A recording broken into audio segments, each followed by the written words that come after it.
Hey guys, this is Riya Soni and welcome to Terraform for beginner series. Last की video में हमने AWS account कैसे setup करते हैं वो देखा था और साथ साथ ही एक यूज़र भी क्रिएट कर लिया था ताकि आने वाली वीडियोस में हम टेराफॉर्म से AWS पर रिसोर्सेज प्रोविज़न कर सकें। तो मान के चलते हैं कि ये दोनों काम आप भी कर चुके होंगे, क्योंकि आज की वीडियो काफ़ी प्रैक्टिकल वीडियो होने वाली है। आज हम एक सर्वर प्रोविज़न करके देखेंगे टेराफॉर्म से। ओके, तो टेराफॉर्म से सर्वर प्रोविज़न करें उससे पहले हम ये देखते हैं कि अगर ये सर्वर हमें मैन्युअली प्रोविज़न करना होता तो हम कैसे करते। मैन्युअली प्रोविज़न करने के लिए पहले हमें दो चीज़ें पता होनी चाहिए। पहली कि हमें कौन से क्लाउड पर अपना सर्वर प्रोविज़न करना है। क्लाउड यानी कि AWS, Azure, Oracle एक्सेट्रा। तो मान लेते हैं कि हमें AWS क्लाउड पर करना है। सेकंड चीज़ कि AWS क्लाउड पर तो सर्वर प्रोविज़न करना है, पर उस सर्वर को AWS की टर्म्स में कहते क्या हैं, क्योंकि हर एक क्लाउड पर सर्वर को अलग अलग नाम से जाना जाता है। ज़्यादा कॉम्प्लेक्स ना हो इसलिए अभी आप इतना समझ लीजिए कि AWS पर सर्वर प्रोविज़न करना मतलब AWS पर EC2 इंस्टेंस क्रिएट करना है। ठीक है, तो हमारे दोनों आंसर्स हमें मिल गए हैं कि पहला हमारा क्लाउड AWS होगा और सेकंड हमें AWS पर EC2 इंस्टेंस क्रिएट करना है। अब जब आप मैन्युअली सर्वर क्रिएट करने जाओगे AWS पर तो क्या स्टेप आप लोगे उसको देखते हैं। सबसे पहले तो आपका AWS अकाउंट होना चाहिए, वो हमने ऑलरेडी सेटअप कर लिया है। सेकंड मोस्ट इम्पॉर्टेंट है कि सर्वर बनाने के लिए आपको AWS पर लॉगिन करना होगा। अब यहाँ बहुत सारे व्यूअर्स को लग सकता है कि ये बेसिक चीज़ों पर हम क्यों डिस्कस कर रहे हैं, तो आप सब थोड़ा पेशेंस रखें और ध्यान से चीज़ों को सुनें। जब आप मैन्युअली कैसे क्रिएट करते हैं तभी आप टेराफॉर्म से कैसे क्रिएट करना होगा उसको ईजीली समझ पाएंगे। ठीक है, तो सेकंड स्टेप है लॉगिन करने का और थर्ड स्टेप में आप EC2 के लिए सर्च करोगे और अपना इंस्टेंस लॉन्च करोगे, जो भी कॉन्फ़िगरेशन आपको प्रोवाइड करनी है उसको प्रोवाइड करके। तो पहले दो स्टेप्स तो आई होप हम सब आसानी से कर ही सकते हैं। अब बात करते हैं कि स्टेप नंबर 3 की। एक बार AWS पर चलते हैं और आपको एक सर्वर में मैन्युअली क्रिएट करके दिखाती हूँ। तो सबसे पहले आपको AWS कंसोल पर आके EC2 सर्च करना है और फिर लेफ़्ट में आपको इंस्टेंस दिख रहा होगा, उस पर क्लिक करना है। यहाँ आप देख पा रहे होंगे कि एक भी इंस्टेंस अभी क्रिएटेड नहीं है, तो इंस्टेंस क्रिएट करने के लिए आपको क्लिक करना है लॉन्च इंस्टेंसेस पर। अब यहाँ आपको बहुत सारे इन्फॉर्मेशन प्रोवाइड करनी होगी। जैसे सबसे पहले हमें दिख रहा है नेम, तो हम नेम दे देते हैं manual_EC2। उसके बाद आता है OS इमेज को चूज़ करने का। यहाँ अलग अलग ऑपरेटिंग सिस्टम की इमेजेस अवेलेबल है, जैसे कि Amazon Linux, macOS, Ubuntu, Windows, Red Hat और भी बहुत कुछ। तो अभी के लिए हम चूज़ कर लेते हैं Ubuntu। आप कोई भी ऑपरेटिंग सिस्टम चूज़ कर सकते हैं, बट ध्यान रहे कि वो फ्री टियर में एलिजिबल हो। जैसे Ubuntu में यहाँ हमें दिख रहा है कि ये 2 ही Ubuntu इमेजेस अवेलेबल है। अगर आप macOS में देखोगे तो मैक में कोई भी फ्री टियर में एलिजिबल नहीं है। तो अगर आप फ्री टियर के बाहर कोई भी सर्विस यूज़ करेंगे तो उसके एक्स्ट्रा चार्जेस आपको AWS को पे करने होंगे। तो अभी के लिए मैं Ubuntu और उसमें मैं Ubuntu 22.04 LTS वाला सर्वर चूज़ कर लेती हूँ। नेक्स्ट, फ्री टियर में इंस्टेंस टाइप सिर्फ T2 माइक्रो ही है, तो उसे ही रहने देते हैं। और की पेयर में विदाउट की पेयर प्रोसीड करके आगे की सारी कॉन्फ़िगरेशन को डिफ़ॉल्ट ही रख के लॉन्च इंस्टेंस कर देते हैं और वेट करते हैं इंस्टेंस लॉन्च करने का। जैसे ही ये सक्सेसफुली लॉन्च हो जाए, यहाँ इंस्टेंस ID पर क्लिक करके आप इंस्टेंस को देख सकते हैं। तो हमारा पहला इंस्टेंस रनिंग स्टेट में आ चुका है। तो यहाँ तक हमने सीखा कि कैसे मैन्युअली इंस्टेंस लॉन्च करते हैं, क्या क्या कॉन्फ़िगरेशन हमें देनी होती है। अब बारी आती है EC2 सर्वर को टेराफॉर्म से प्रोविज़न करने की। सबसे इम्पॉर्टेंट बात जो मैं हमेशा आपको कहती हूँ कि कोई भी चीज़ हमें याद नहीं रखनी है, डॉक्यूमेंटेशन को हमेशा रेफ़र करना है और जितनी हो सके प्रैक्टिस करनी है। तो अभी मैं हूँ registry.terraform.io की वेबसाइट पर और यहाँ हमें बहुत सारे प्लेटफॉर्म्स दिख रहे हैं, जैसे कि AWS, Azure, GCP, Kubernetes, Alibaba Cloud और भी बहुत कुछ। ये सब हमने लास्ट वीडियो में भी देखे थे। ये सारे प्लेटफॉर्म्स टेराफॉर्म सपोर्ट करता है और ये सारे प्लेटफॉर्म्स टेराफॉर्म की टर्म्स में प्रोवाइडर्स कहलाते हैं। सेम वही चीज़ जो मैंने वीडियो के स्टार्टिंग में बताई थी कि अगर आपको सर्वर क्रिएट करना है तो आपको पता होना चाहिए कि कौन से क्लाउड पर करना है। तो सेम टेराफॉर्म की टर्म्स में अगर आपको सर्वर AWS पर बनाना है तो आपको AWS प्रोवाइडर का यूज़ करना है। ये सब प्रोवाइडर्स कहलाते हैं, यानी कि कौन से प्लेटफॉर्म पर आप सर्विसेज क्रिएट करना चाहते हो उसके अकॉर्डिंग प्रोवाइडर आप यहाँ से सिलेक्ट कर सकते हो। प्रोवाइडर्स के अलावा आपको यहाँ पर दिख रहे होंगे टीयर। टेराफॉर्म के पास 3 टीयर्स हैं, यानी कि 3 टाइप्स के प्रोवाइडर्स टेराफॉर्म सपोर्ट करता है। फर्स्ट है ऑफिशियल प्रोवाइडर्स, जो डायरेक्टली हैशिकॉर्प मैनेज करता है, इसलिए इन प्रोवाइडर्स में एरर के चांसेस कम से कम होते हैं क्योंकि ये हमेशा अपडेटेड रहते हैं। सेकेंड टाइप के प्रोवाइडर्स हैं पार्टनर्स प्रोवाइडर्स, जो हैशिकॉर्प की पार्टनर टेक्नोलॉजीज कंपनीज मैनेज करती है और मेंटेन करती है। और लास्ट है कम्युनिटी प्रोवाइडर्स, जहां इंडिविजुअल यूज़र्स अपने प्रोवाइडर्स बनाते हैं और यहाँ पर पब्लिश करते हैं। और काफ़ी यूज़र्स कोड को टाइम टू टाइम मेंटेन और मैनेज नहीं कर पाते हैं, इसलिए हो सकता है कि अगर आप इन प्रोवाइडर्स को यूज़ करो तो इनमें एरर आ जाए। इसलिए मोस्टली ऑफिशियल प्रोवाइडर्स ही हमें यूज़ करने चाहिए प्रोडक्शन यूज़ केस के लिए। अब जैसा कि आज हमें AWS पर EC2 इंस्टेंस लॉन्च करना है, तो उसके लिए हम AWS प्रोवाइडर पर क्लिक कर लेते हैं। यहाँ लेफ्ट में आप देख सकते हो कि AWS प्रोवाइडर के लास्ट वीक, लास्ट मंथ कितने डाउनलोड्स हुए हैं, कितने लोग इस प्रोवाइडर को यूज़ कर रहे हैं। अब अगर हम AWS प्रोवाइडर को यूज़ करना चाहते हैं तो यहाँ आपको यूज़ प्रोवाइडर पर क्लिक करना है। यहाँ आपको दिखेगा कि कैसे आप AWS प्रोवाइडर को टेराफॉर्म में लिख सकते हो। सबसे पहले हमें यहाँ दिख रहा है टेराफॉर्म 0.13 प्लस। इसका मतलब है कि 0.13 या 0.13 से ऊपर वाले सभी वर्जन्स में AWS प्रोवाइडर को यूज़ करने का सिंटैक्स ये है जो यहाँ बताया गया है।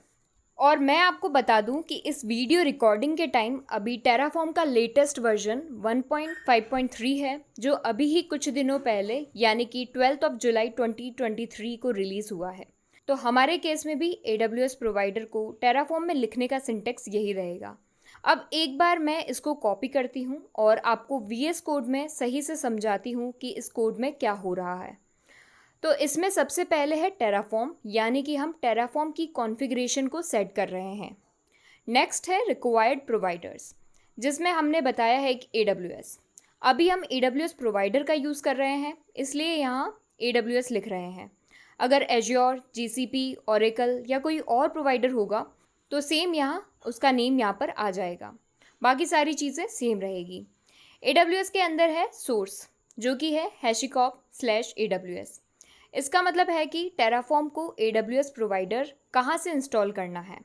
और HashiCorp/AWS को समझें अगर हम, तो HashiCorp एक नेम स्पेस है और AWS प्रोवाइडर का नेम है।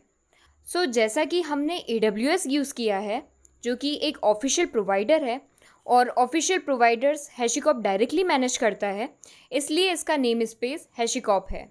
और आपको यहाँ से पता चल जाएगा, जब आप प्रोवाइडर की URL को ध्यान से देखोगे तो यहाँ लिखा हुआ है HashiCorp/AWS। अगर आप एज्योर का देखोगे तो उसका नेम स्पेस भी HashiCorp है और उसका प्रोवाइडर का नेम है Azure RM। और अगर किसी पार्टनर प्रोवाइडर का नेम स्पेस देखोगे, वो सबके अलग हो सकते हैं, जैसे कि ओरेकल प्रोवाइडर का है Oracle/OCI। तो ये आपको हेल्प करेगा पहचानने में कि कौन सा प्रोवाइडर ऑफिशियल है और कौन सा नहीं, ठीक है। तो इसलिए सोर्स में यहाँ पर HashiCorp/AWS लिखा हुआ है। नेक्स्ट है वर्जन, जो कि है 5.9.0। ये AWS प्रोवाइडर का लेटेस्ट वर्जन है। ये आप यहाँ डॉक्यूमेंटेशन में भी देख सकते हो कि लेटेस्ट वर्जन क्या है, कब रिलीज़ हुआ है। और जनरली प्रोडक्शन में जब आप टेराफॉर्म को यूज़ करते हो तो आप किसी स्पेसिफिक वर्जन को ही यूज़ करके कोड करते हो, इसलिए यहाँ से आप वर्जन देख के टेराफॉर्म को बता सकते हो कि हमें AWS का कौन सा वर्जन यूज़ करना है। तो यहाँ तक हमने बताया टेराफॉर्म की कॉन्फ़िगरेशन। इसके बाद यहाँ है प्रोवाइडर, जो कि है AWS। Provider AWS block use करके ही टेराफॉर्म आपके लिए AWS प्रोवाइडर इंस्टॉल करता है, तो ये मस्ट है कोड में लिखना। इससे ही टेराफॉर्म को पता लगता है कि हम कौन से प्रोवाइडर का यूज़ करना चाहते हैं, और आगे जो भी हम कोड लिखेंगे रिसोर्स क्रिएट करने के लिए, वो रिसोर्सेज कहाँ क्रिएट करना है, इसी से ही टेराफॉर्म को पता चलता है। बट जैसा कि हमने देखा था कि EC2 इंस्टेंस AWS पर बनाने के लिए सबसे पहले हमें AWS पर लॉगिन करना होता है, और हमें जैसा कि कंसोल की एक्सेस होती है तो हम अपनी यूज़र आईडी और पासवर्ड डाल के AWS पर लॉगिन कर लेते हैं। पर टेराफॉर्म कैसे AWS पर लॉगिन करेगा, क्योंकि लॉगिन करना तो ज़रूरी है रिसोर्स क्रिएट करने के लिए। तो ये काम कैसे करना है ये देखने के लिए आपको प्रोवाइडर की डॉक्यूमेंटेशन में आ जाना है, और यहाँ आने के बाद यहाँ नीचे आपको मिलेगा ऑथेंटिकेशन एंड कॉन्फ़िगरेशन। यहाँ 6 अलग अलग तरीके हैं टेराफॉर्म से AWS पर ऑथेंटिकेट करने के, जिसमें पहला है पैरामीटर्स इन प्रोवाइडर कॉन्फ़िगरेशन, जिसमें हम प्रोवाइडर ब्लॉक में यूज़र की एक्सेस की एंड सीक्रेट की पास करते हैं ताकि टेराफॉर्म AWS पर लॉगिन कर पाए। अब ये एक्सेस की एंड सीक्रेट की क्या है, हमारे पास तो ये नहीं है। तो सबसे पहले मैं आपको बता दूं कि AWS पर हम 2 तरह से लॉगिन कर सकते हैं। सबसे पहला है यूज़र आईडी एंड पासवर्ड, जिससे आपने भी AWS पर लॉगिन किया होगा AWS की UI पर। और सेकंड होता है एक्सेस की एंड सीक्रेट की, इससे आप कमांड लाइन से लॉगिन करते हो। ये आप हर यूज़र के लिए क्रिएट कर सकते हो। अगर आपको याद हो तो लास्ट वीडियो में हमने एक टेराफॉर्म यूज़र AWS पर बनाया था। अब एक बार उस यूज़र पर चलते हैं और उसके लिए एक्सेस की एंड सीक्रेट की बनाते हैं। तो उसके लिए सेम आपको IAM सर्च करना है और उसमें यूज़र्स में जाना है और टेराफॉर्म यूज़र पर क्लिक करना है। अब यहाँ आपको आना है सिक्योरिटी क्रेडेंशियल्स के अंदर। नीचे आपको यहाँ मिलेगा एक्सेस की, और एक्सेस की क्रिएट करने के लिए आपको क्रिएट एक्सेस की पर क्लिक करना है। तो यहाँ ये आपसे आपके यूज़ केस के बारे में पूछेगा, तो अपने यूज़ केस से रिलेटेड आप यहाँ चूज़ कर सकते हो। अभी हम फर्स्ट ऑप्शन CLI का चूज़ करके अपना कंफर्मेशन देके नेक्स्ट पर क्लिक कर लेते हैं, और यहाँ अगर आप कोई डिस्क्रिप्शन देना चाहते हो तो आप दे सकते हो, और फाइनल आपको क्रिएट एक्सेस की पर क्लिक करना है, और इससे आपकी एक्सेस की और सीक्रेट की क्रिएट हो जाएगी। और यहाँ से आप उसे कॉपी कर सकते हो या यहाँ से आप CSV फाइल डाउनलोड कर सकते हो। वैसे मैं आपको बता दूँ कि ये एक्सेस की और सीक्रेट की बहुत इंपॉर्टेंट है, और जैसा कि टेराफॉर्म यूज़र को हमने एडमिन एक्सेस दी थी, तो इस एक्सेस की और सीक्रेट की से भी आप सारे एडमिन टास्क AWS पर परफॉर्म कर सकते हो। इसलिए अपनी एक्सेस की और सीक्रेट की को किसी के साथ शेयर ना करें, अदरवाइज़ कोई भी आपकी एक्सेस की और सीक्रेट की से आपके AWS अकाउंट पर रिसोर्सेज प्रोविज़न कर सकता है। तो यहाँ से हमने हमारी एक्सेस की और सीक्रेट की मिल गई है। अब एक बार इसे कॉपी करते हैं और VS कोड में प्रोवाइडर ब्लॉक में एक्सेस की और सीक्रेट की पेस्ट कर देते हैं। यहाँ आप देख पा रहे होंगे कि एक्सेस की एंड सीक्रेट की के अलावा यहाँ पर रीजन भी है। रीजन का मतलब है कि आप AWS के किस रीजन में सारे रिसोर्सेज क्रिएट करवाना चाहते हो। अगर आप कंसोल पर देखोगे तो हमने इंस्टेंस जो मैन्युअली क्रिएट किया था वो नॉर्थ वर्जीनिया रीजन में किया था, और यहाँ पर इतने सारे रीजन्स हैं जहाँ आप रिसोर्सेज बना सकते हो। रीजन्स और कुछ नहीं, लोकेशंस हैं जिसके डेटा सेंटर में आपके रिसोर्सेज प्रोविज़न होंगे। रीजन भी आप आपके रिक्वायरमेंट के अकॉर्डिंग चूज़ करते हो। जैसे मान लो आपका क्लाइंट यूरोप का है तो उसके नियरेस्ट ही आप रिसोर्सेज डिप्लॉय करोगे, और प्राइस भी वेरी करती है हर region to region resource create करने की। तो अभी के लिए हम नॉर्थ वर्जीनिया में ही बनाने वाले हैं, और उसके लिए टेराफॉर्म को बताने के लिए आपको लिखना होगा US East 1। तो अपने प्रोवाइडर ब्लॉक में रीजन के आगे हमें लिख देंगे US-East-1। तो यहाँ तक सिर्फ हमने टेराफॉर्म को बताया है कि हमें AWS पर US-East-1 यानी कि नॉर्थ वर्जीनिया रीजन में रिसोर्स बनाना है। अब बारी आती है कि बनाना क्या है। जैसे कि हम EC2 इंस्टेंस AWS क्लाउड पर बनाना चाहते हैं, तो उसका सिंटेक्स क्या होता है, कैसे चीज़ें पास करते हैं, उसको देखने के लिए चलते हैं वापस से डॉक्यूमेंटेशन पर। तो जैसा कि हम EC2 इंस्टेंस बनाना चाहते हैं तो यहाँ आप डॉक्स में फ़िल्टर आउट कर सकते हो। तो हम यहाँ लिख देते हैं EC2 इंस्टेंस। थोड़ा ही नीचे आपको दिख रहा होगा EC2 इलास्टिक कंप्यूट क्लाउड। उसके रिसोर्सेज में अगर आप देखोगे तो आपको मिलेगा AWS इंस्टेंस, और इसके एग्जाम्पल में आपको दिख जाएगा कि इसको टेराफॉर्म में कैसे लिखते हैं। तो एक बार इसको कॉपी कर लेते हैं और चलते हैं VS कोड में इसको प्रॉपर्ली समझने के लिए। सबसे पहली बात, किसी भी प्रोवाइडर में कुछ क्रिएट करने के लिए आप यूज़ कर सकते हो रिसोर्स ब्लॉक। तो जैसा कि ये रिसोर्स है AWS इंस्टेंस क्रिएट करने का, तो ये हमारे लिए AWS पर इंस्टेंस प्रोविज़न करेगा। अब एक बार इसके सिंटैक्स पर ध्यान देते हैं। 3 चीज़ें आपको यहाँ पर दिख रही होगी, रिसोर्स, AWS इंस्टेंस और लास्ट है वेब। रिसोर्सेज ये शो कर रहा है कि हम रिसोर्स क्रिएट करना चाहते हैं। AWS इंस्टेंस ये बता रहा है कि हम AWS पर इंस्टेंस बनाना चाहते हैं। और लास्ट है वेब। वेब एक लोकल नेम है इस पूरे AWS इंस्टेंस वाले रिसोर्स का। ये टेराफॉर्म के लिए है ताकि वो इस वेब नाम से समझ जाए कि हम AWS इंस्टेंस की बात कर रहे हैं। कोई डाउट ना रहे इसके लिए मैं बता दूं कि वेब इंस्टेंस का नेम नहीं है। उसके लिए हम आगे देखेंगे कि इंस्टेंस को नेम कैसे देते हैं। अगर मान लो मुझे 2 इंस्टेंस क्रिएट करना है तो मैं 2 बार इस रिसोर्स ब्लॉक को यूज़ कर सकती हूँ, बट ये लोकल नेम दोनों के लिए डिफरेंट होगा। तो आई होप आप समझ चुके होंगे कि वेब एक लोकल नेम है ताकि टेराफॉर्म इसे आगे समझ सके, रेफ़र कर सके, क्योंकि काफ़ियों को लोकल नेम में काफ़ी कन्फ्यूज़न रहता है। आप कंफ्यूज ना हो इसलिए ये समझाना ज़रूरी था। रिसोर्स के अंदर आता है AMI यानी कि अमेज़ॉन मशीन इमेज। ये वही OS इमेज है जो हमने मैन्युअली EC2 इंस्टेंस में उबंटू दी थी। तो यहाँ हमें उस OS इमेज की ID डालनी है। ID के लिए आप अभी यहाँ से देख सकते हो, लॉन्च इंस्टेंसेस में नॉर्थ वर्जीनिया रीजन की उबंटू इमेज की AMI ID ये है। यहाँ से हम इसको कॉपी कर लेते हैं और यहाँ रिसोर्सेज की AMI में पेस्ट कर देते हैं। नेक्स्ट है इंस्टेंस टाइप। तो जैसा कि हम फ्री टियर अकाउंट यूज़ कर रहे हैं तो हम T2 माइक्रो ले लेते हैं। अगर आप UI पर भी देखेंगे तो T2 माइक्रो ही फ्री टियर में एलिजिबल है। उसके बाद यहाँ पर है टैग्स जिसमें है नेम। ये वही इंस्टेंस का नेम है जो हमने मैनुअल वाले में manual_EC2 दिया था। तो जो भी नेम आप प्रोवाइड करना चाहते हैं यहाँ पर आप दे सकते हैं।